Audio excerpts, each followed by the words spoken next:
برنامه گنده ما دن باش.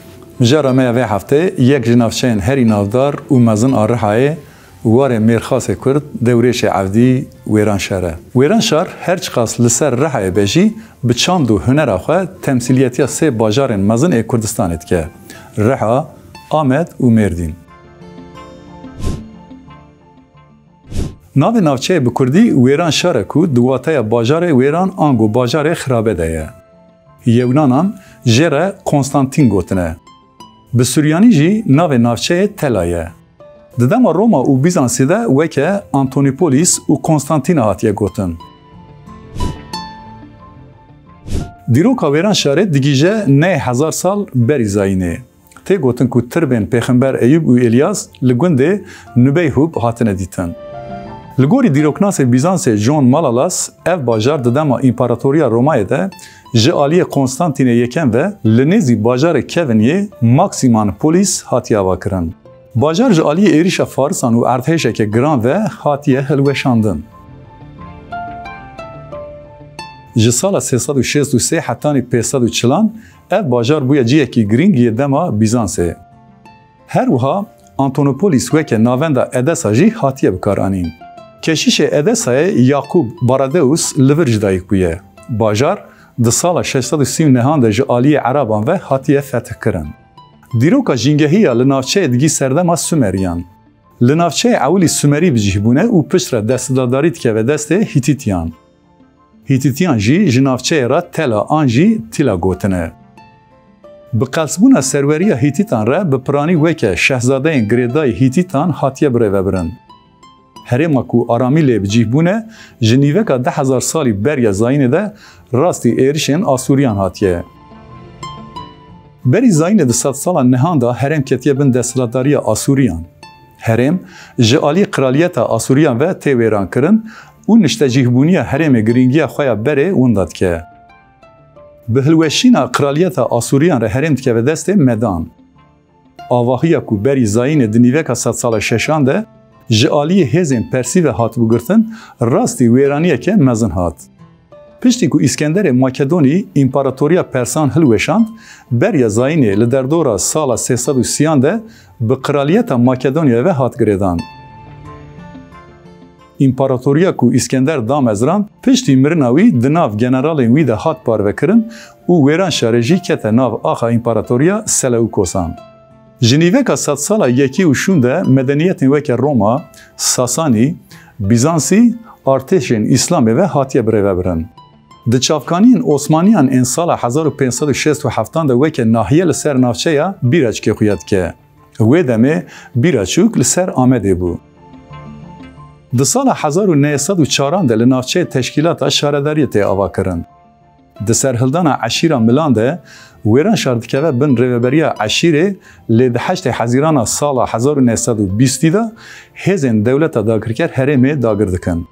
ناوچه کل سر مردینی بود د سال 1925 ده برهای و هاتیه گریدان.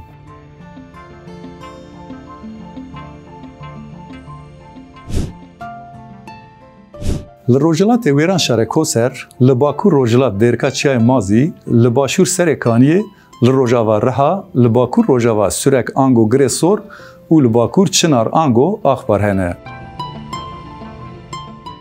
بلنداهی ناوچه جروی آوه 620 متره دوربون وی جرهای 92 کیلومتره. ویران شارجغینی چند گر و تپکان به پرانی خودی اردیگاریه که دشتیه. لوراجی د آلی چاندنیه ده جیک ناوندی ته حساباندن. لویران شارت چمکی بناوه جورجوب هیه.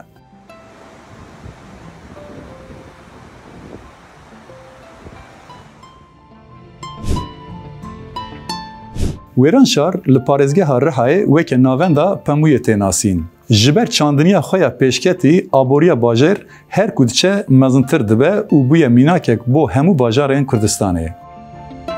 ویران شار د آلی چاندنی ده جیک ناوندیه. لحریم چاندنیا گلک جوره زرزواتان تینه کرن.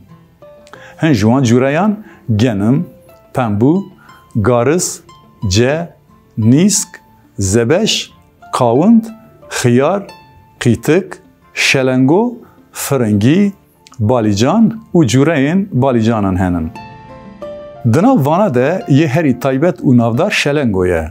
Şelengo dişibe petêx û şemamokê lê ji wan biçûktir e. Xwarina wê jî wekî xwarina xiyar û qitikê ye. Li wêran şerê endamên gelek êl û eşîran hene. Di nav eşîrên herêmê de ya herî sereke û tê nasîn eşîra Milan e. Eşîra Milan yek ji eşîrên Konfederasyoniya herî mezin a li Kurdistanê ye. 46 şaxên eşîrê hene. Bi navê Milan du eşîr hene. Yek ji wan eşîra mijara Behsêya ku li Wêranşar, Sürek, Ango, Giresor û Rihayê, yek jî li Rojhilatê Kurdistanê li Maku û Xoyê ye. Endamên êlê li Xorasan û Anatolya navî jî dijîn. Ji bilî eşîra Milan, eşîrên weke Xidrekan, Kuran, Çemkan, Dêwan, Seyîdan, Şêxan, Kumnexşan, Berguhanan, Nasiran, Çûvan, Mendan, Dodikan, Qeregeçî, Merwanî, Bilîkî, Kopanî, Masekî, Torînî û Cemaldîna jî li Wêran şerê hene. Perestgeha Romayî ya Ortonogal Ango stûnên Romayê li navenda Wêran şerê ye. Dema ku perestgeh tê çêkirin ji 8 stûnan pêk tê, lê tenê yek ji wan hetanî roja me ya îroma ye. Perestgeh ji aliyê împaratorê Romayê ve li ser navê dildara xwe ya mirî hatiye avakirin. Perestgeh ji du qatan bi kevirên bazalt hatiye çêkirin, lê di dema sefera Tîmûr de 7 stûn ji wan hatine hilweşandin.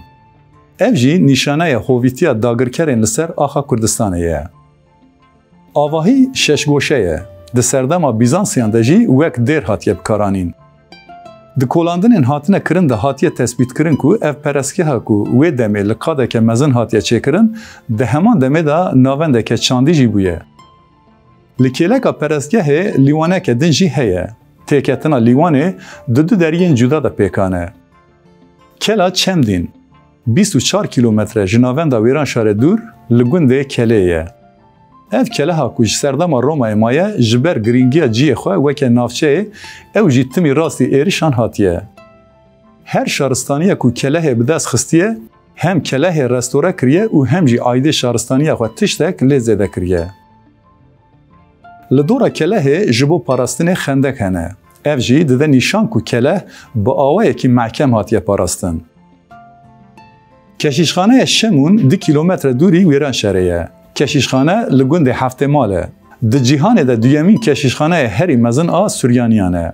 Keşîşxane ji aliyê Ezîz Şemûn ve hatiye avakirin. Di kolandinên arkeolojîk de gelek şikeft û bermahî hatine dîtin. Li Wêran şerê tirbeyên pêxemberên weke Hezretî Eyûb, Hezretî Elyasa û Hezretî Rahîme jî hene. Pîrozgeha Mêrxas û qehremanê gelê Kurd Dewrêşê Evdî li ser girê Etşanê ye.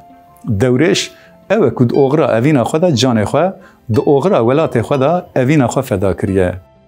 Dewrêş xortekî leheng, siwarê Hedbanê, destbirakê Efer, kekê Sedûn, Kurdekî êzdî, kurê Evdiyê Milhim, evîndarê Edûlê fedayiyê axa Kurdistanê ye. Rêberê gelê Kurd ji bo Dewrêşê Evdî wiha dibêje. Xwezî li çiyayê Şingalê li ba Dewrêşê Evdî bûma. Li ser pişta Hespê Boz li deşta Mûsilê bûma. Dema Dewrêş birîndar dibû biketama bin çengê wî û ber bi çiyayê Kurdistanê ve berjor çûma. Min jêra bigota binê re vayê bi hezaran Edûlê û 12 hewarî hene. Min jêra bigota li van çiyayê ku xwedavendan lê textê xwe daniye rihet û aram raze.